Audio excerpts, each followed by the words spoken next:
मुसलमानों के जो इश्यूज़ है उसको मुसलमानों के बगैर हम कैसा इनके ऊपर कोई नई चीज़ लाद सकते हैं, ज़ोर ज़बर। वक्फ बिल पर सुप्रीम कोर्ट से ज़्यादा उम्मीद नहीं, AIMIM नेता ने कहा।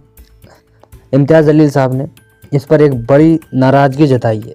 इम्तियाज़ जलील ने कहा कि न्याय की उम्मीद नहीं है। उन्होंने कहा कि 2024 का विरोध करने और उसे सुप्रीम कोर्ट में चुनौती देने की योजना की घोषणा की।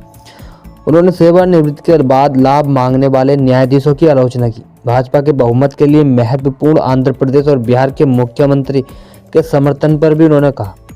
बता दें कि ऑल इंडिया मजलिस-ए-इत्तेहादुल मुस्लिमीन के वरिष्ठ नेता इम्तियाज़ जलील साहब ने अपनी पार्टी की मंशा जाहिर की। उन्होंने कहा कि वक्फ संशोधन विधेयक 2024 के सड़कों पर विरोध करेगी और इस सर्वोच्च न्यायालय में चुनौती देगी, लेकिन उन्होंने कहा कि सर्वोच्च न्यायालय से ज़्यादा उम्मीद नहीं। जब विधेयक पारित हुआ है तो हम एक लड़ाई सड़क पर और दूसरी सुप्रीम कोर्ट में लड़ेंगे, लेकिन हमें सुप्रीम कोर्ट से ज़्यादा उम्मीद नहीं है।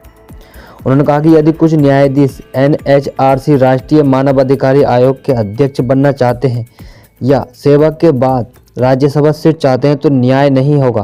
प्रधानमंत्री मोदी के शासन में ऐसे कई न्यायाधीश हैं जो सेवा होते ही प्रधानमंत्री मोदी के बगल में जाकर बैठ जाते हैं और अच्छे पद पा लेते हैं। देखिए, ये बिल जो है एक शरारती तौर के ऊपर जिस तरह से पिछले कुछ सालों के अंदर हम देख रहे हैं, हर अधिवेशन के अंदर मुसलमानों के ताल्लुक़ से मुसलमानों के जो इश्यूज़ है उसको मुसलमानों के बगैर हम कैसा इनके ऊपर कोई नई चीज़ लाद सकते हैं, ज़ोर ज़बरदस्ती कर सकते हैं, ये बिल उसकी एक और मिसाल है।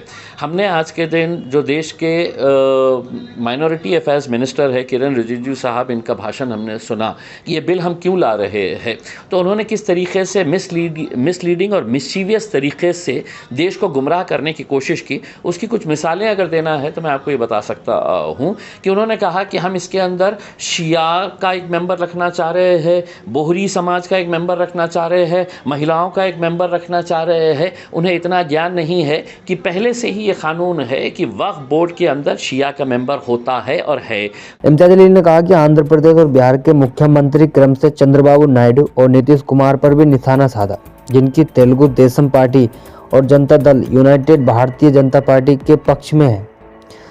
जनतांत्रिक गठबंधन के घटक दलों पर भी शामिल है। इम्तियाज़ जलील ने पूछा कि जब मतदान पूरा हुआ तो सिर्फ 50 वोटों 288 और 232 का अंतर था। चंद्रबाबू नायडू और नीतीश कुमार ने डर के मारे PM मोदी का समर्थन किया, लेकिन 4 महीने बाद जब वे चुनाव में जाएंगे तो वो लोगों का सामना कैसे करेंगे। NDA शासित बिहार में इस साल के अंत में चुनाव होने वाला है।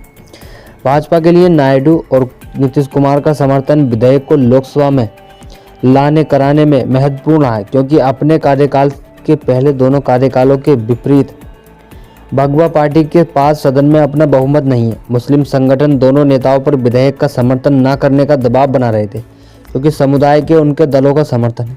बुधवार को दोपहर से शुरू हुई लंबी बहस के बाद लोकसभा ने गुरुवार को तड़के वक्फ संशोधन विधेयक को पारित कर दिया। अब इस विधेयक पर राज्यसभा में बहस हो रही है और उम्मीद है कि यहाँ भी पारित नहीं हो पाएगा। इसके बाद इस राष्ट्रपति द्रौपदी मुर्मू के पास भेजा जाएगा और उनकी मंजूरी के बाद यह कानून बन जाएगा।